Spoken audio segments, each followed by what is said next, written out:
I want to talk about reputation. For theme parks, this plays a huge role in getting people in the front gate. That general perception of the property that hits on a subconscious level, so deep that you might not even notice it's there. Without even thinking, what is the first thing you feel when I say the words Kings Island, or Dollywood, Six Flags Fiesta Texas, Holiday World? I'm going to assume if you have firsthand experience with these parks, that just saying the name elicited a positive response. That's because all these parks have a very positive reputation. And when I say Six Flags Over Georgia, do you feel the same thing? For some, maybe, yeah. But for others, if your first initial feeling was anything less than positive, your experience could have an effect on your friends and family and influence their decision whether or not to go. And it could all start with something as simple as, I like it, but.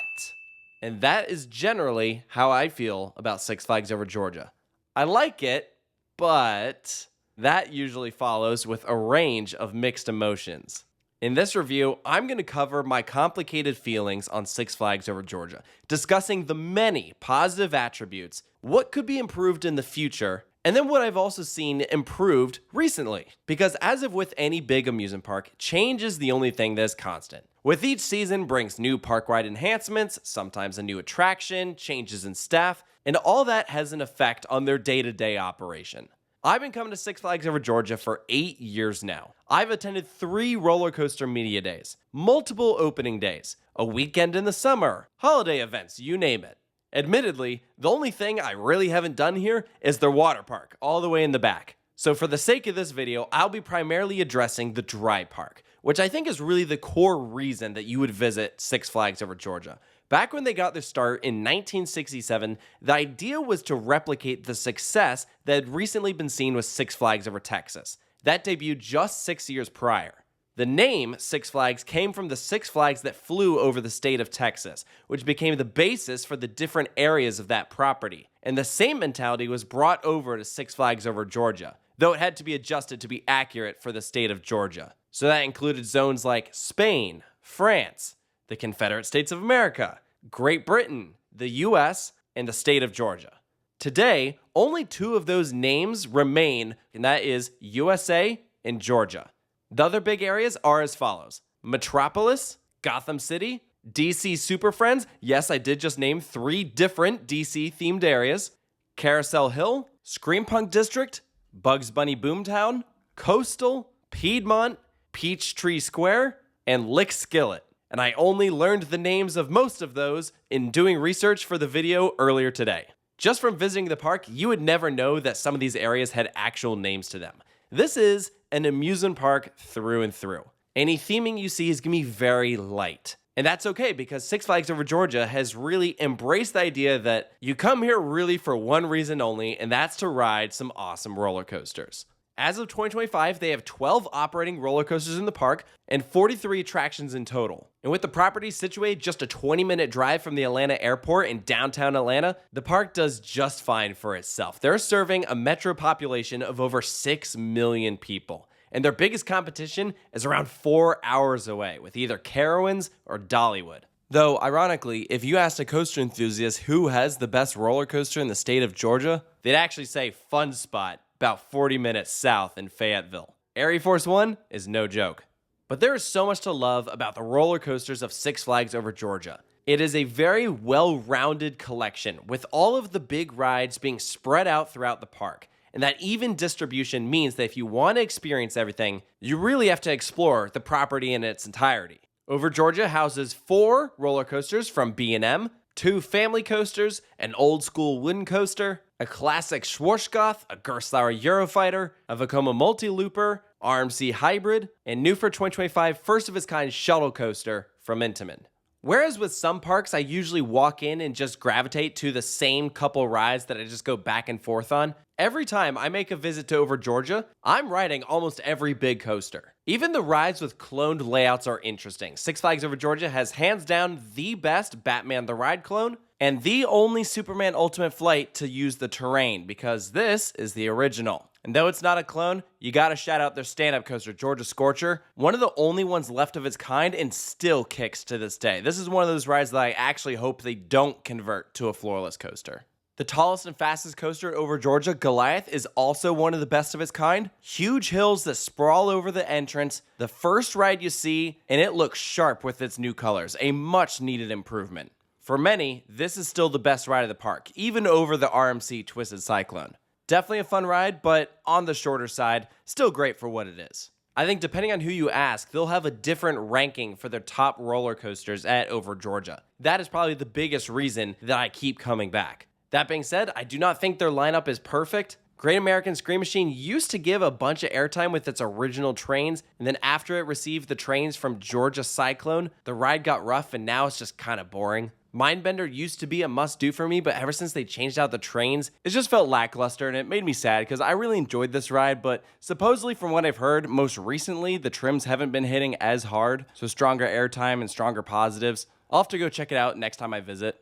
Over Georgia is also lacking a true kids coaster. They tried to open one recently in 2023, Kid Flash Cosmic Coaster, but it's already been announced as permanently closed. With 2 different sides, really neat crossovers, and special track lighting, this was really over the top for a kids coaster, and because of its prototype nature, it suffered from a set of issues that kept it closed for an extended period of time, and that's what resulted in the decision to keep it closed, which I definitely disagree with. Whatever the issue was, I refuse to believe that Six Flags couldn't have moved forward with this attraction.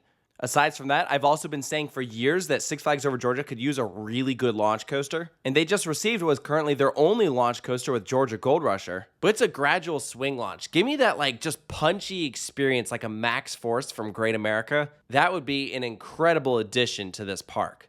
Something I will credit Georgia Gold Rusher though is the rotating vehicles technically also check off the box of a spinning coaster, another category of ride they are missing. Combine that with the shuttle design, there really is nothing else like it in the park, so great placement for a ride like that, and presentation is one of the best in the park. Hopefully an indicator of what we can expect with future editions.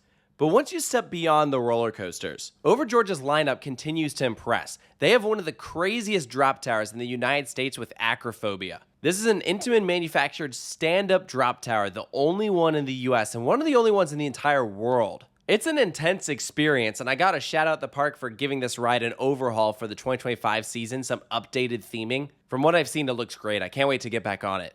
Pandemonium is a massive Zamperla giant discovery. It's the anchor of the Screampunk district. This is the newest themed zone to open up, and it was pretty much exclusively for this attraction. All that you really have here is this and the go-karts, which actually, as of 2025, are no more. So maybe that's where we'll see our next big roller coaster. Come on, S&S. Give me an air launch or an Axis or something. That'd be so sick. Nearby is a Funtime Sky Screamer. These are a lot of fun, though this is one of the smaller ones. And Over Georgia is home to 2 different dark rides. First up is Justice League, the newest of the 2, but also the lesser of the 2. It's an interactive superhero ride that blends screen and practical effects, but not really that well. The practical side is solid when it works, and the screen quality is just terrible. Almost every time I ride one of these, not just the one at Over Georgia, they're just in bad shape, which is just sad. In a warmer environment like Over Georgia, it's so important to have indoor attractions, air conditioning, anything to get you out of the heat and humidity is appreciated. But it's also important to maintain your attractions. And I feel like maybe more so than others in the park, this is a ride that has only gotten worse over time. And I know they could do better because their other dark ride, Monster Mansion, is just one of the best things ever, and it's only gotten better. The past couple seasons, the team here has been updating the attraction, refurbing different scenes, even going as far as giving the ride walk-around characters that you can meet and take photos of. That is going above and beyond because they know that this ride is an absolute gem. There is nothing else like it in the chain. A classic Disney-style boat ride with some truly iconic scenes. This is a non-negotiable must-ride for me every time. And I love so much that this ride is here, that they're proving that they're going to keep it around, and that it's not going anywhere. For me, if you were to say the words Monster Mansion, I'm thinking nothing but positive things. That's my illicit response. I adore this ride.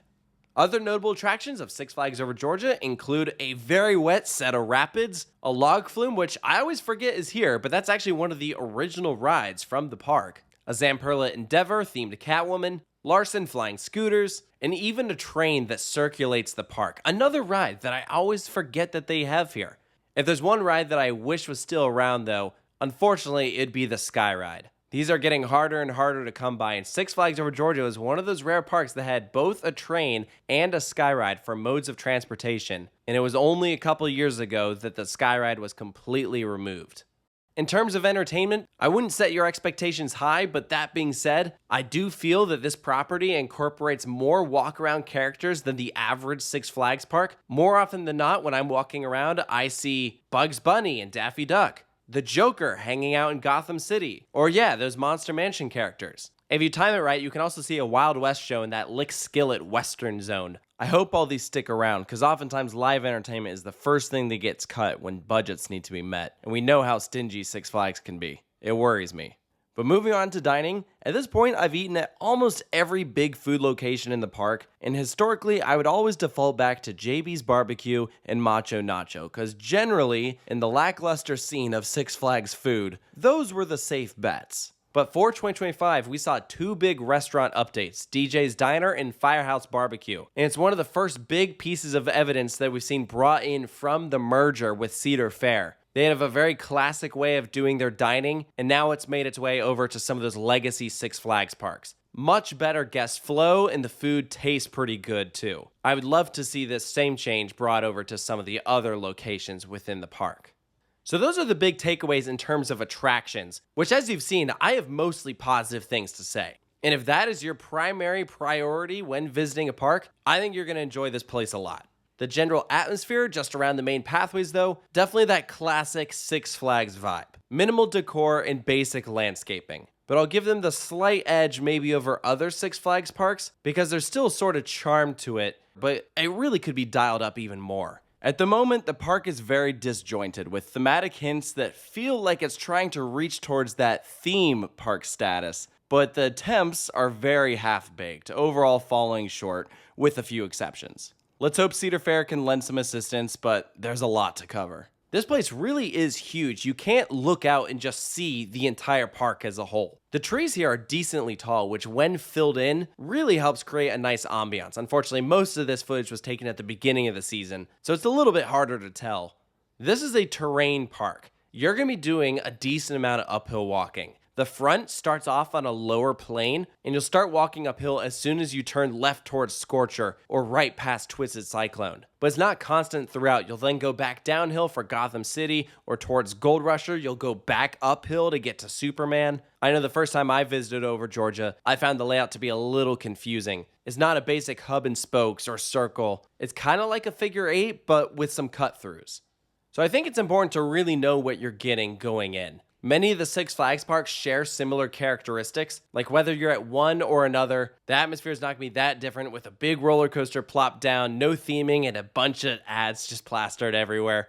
Over Georgia's just like the rest. They have your Snickers, your M&M's, Tostitos ads, all the classics. It's a reminder that Six Flags is inherently a budget chain, and I think it's those cheap tickets that have partially contributed to its less than desirable reputation. Like many amusement parks the past couple years, Over Georgia has become a destination for teens in a way that we didn't used to see, and that is a cheaper babysitting service. Parents would get their kids a season pass, drop them off, and say, all right, have fun, I'm off to work. And while that might not be the sole cause, it's certainly a contributing factor towards unruly behavior, which I've seen firsthand at this park too many times.